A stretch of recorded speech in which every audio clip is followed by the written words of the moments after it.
Present by Nirma studio Jalera Khurd. Director Bhagwan ji Gomar. Wish you very happy birthday Ashok भाई 3 जून 2024।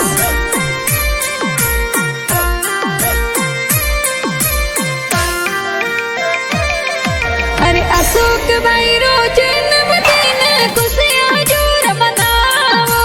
अरे wish you very happy birthday खुशियां जोर मनावो।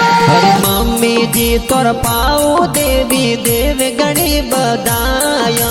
अरे रामेश भाई वाला भाई अशोक भाई पार्टी देवे। अरे सुरेश भाई घना सेला पार्टी जोर मनावे। अरे नंदू देवी लक्ष्मी देवी पंकु देवी बाबी साथी जे। अरे कमला बेन वधु बेन विमला बेन गिफ्ट लावे।